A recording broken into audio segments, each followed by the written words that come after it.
Just choose happiness, or try to vibrate higher. Everything happens for a reason.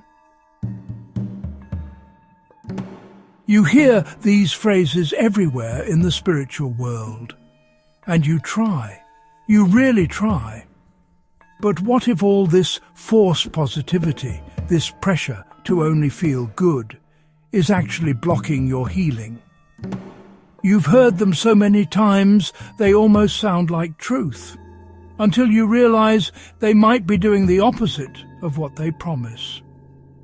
What if it's not spiritual wisdom, but a spiritual bypass? Because maybe you're not doing it wrong. Maybe you've just been taught the wrong definition of healing. This isn't about being negative. It's about being real. If you've ever done all the right spiritual things, yet still feel lost, angry, or secretly miserable, this message is for you. Stay with me, and I'll show you how embracing your true feelings can unlock authentic joy. But for many of us, that's where things get confusing. Because in the spiritual world, we're told that feeling good is the goal. Sound familiar? You've probably heard it too. Just manifest happiness. It's all part of the journey. Your anger is labelled low vibration. Your sadness is holding you back. Your doubt means lack mentality. So what do? You push it down. You paint over it with platitudes.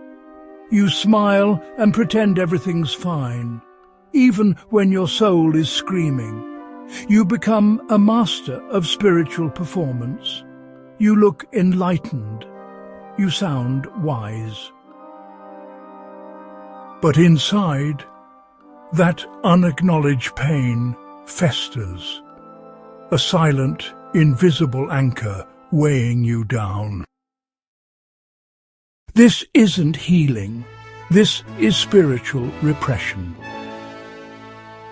And it's more damaging than ignoring your emotions, because now you've learned to shame yourself for even having them. What does it really take to heal and grow spiritually? It's not about forcing happiness, suppressing your emotions, or pretending everything is fine, or checking off spiritual tasks that everyone else swears by. True healing and real growth begin the moment you start living your truth, getting real with the person in the mirror as you walk your spiritual path. Embracing your authentic self and finally facing all the emotions within you, your fears, your grief, and even your anger, to become truly whole.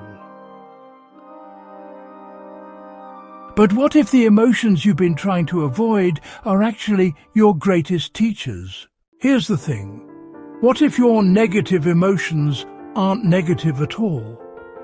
What if they're the doorway to your deepest healing? Stay with me. It's about to get deeper. Here's the truth no one tells you. Your emotions aren't enemies. They're messengers. Perhaps the voice of your soul, pointing to exactly what needs your attention, your compassion, your understanding.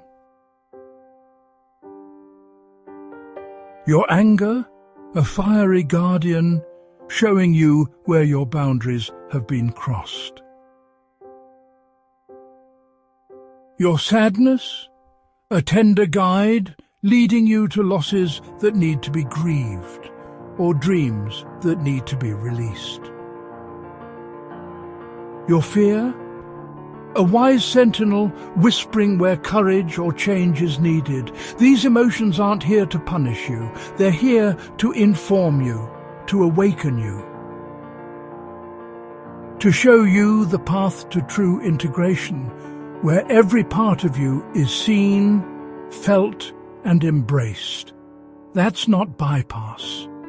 That's wholeness. You've heard what your emotions are trying to tell you. But here's the challenge.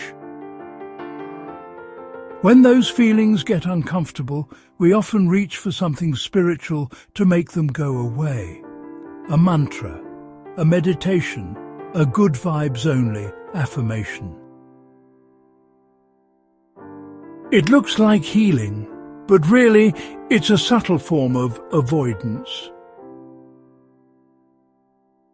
It's what psychologists call spiritual bypassing, using spiritual ideas or practices to escape the very pain that needs our attention. And the truth is, many of us do it without even realizing it. And in just a moment, we're going to explore how to move beyond that, how to stop bypassing your pain and begin transforming it. So, how do you move from spiritual bypass to genuine spiritual integration, your wholeness? It begins with a radical act of honesty, letting yourself feel. True spiritual growth isn't about floating above your humanity. It's about descending into it, facing the very things you've avoided. Your triggers, your pain, your buried emotions. These are not obstacles to your path. They are the path itself. Step 1. Stop shoulding on yourself. Release the pressure to feel a certain way. Give yourself radical permission to feel whatever arises without judgment. Step 2. Befriend your emotions. Instead of pushing them away, invite them in. Hello, anger. What are you here to tell me? Welcome, sadness. What do you need right now? Listen with curiosity, not criticism. Step 3. Process. Don't suppress. Find healthy outlets. Journaling, movement, therapy, art. These aren't coping mechanisms. They're sacred rituals of release and understanding. This journey isn't about eradicating the bad feelings. It's about expanding your capacity to hold all of yourself. Genuine spiritual positivity has nothing to do with escaping your pain. Instead, it is the radical choice to meet your discomfort with compassion, discovering that authentic self-acceptance is the real source of strength. The world doesn't need more perfectly curated, spiritually hollow, or good vibes only smiles. It needs your raw, magnificent, fully human truth. When you embrace all of yourself, the light and the shadow, the joy and the grief, you unlock a power that forced positivity could never give you. If this message challenged you in a good way, if it gave you permission to feel, share this video. Beyond the facades, someone is searching for more. What they truly seek, freedom and power, is found not in a polished mask, but in the raw courage to be their whole, messy, imperfect self. Your real self is your highest frequency, the doorway through which all spiritual evolution must pass. So, how do you step beyond spiritual bypass and into genuine wholeness? It doesn't start with a new ritual or another book. It starts with a simple yet courageous choice: to allow yourself to feel.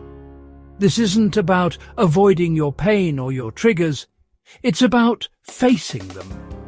Because until you address the person you are, you can't truly begin the spiritual journey toward the person you're meant to be.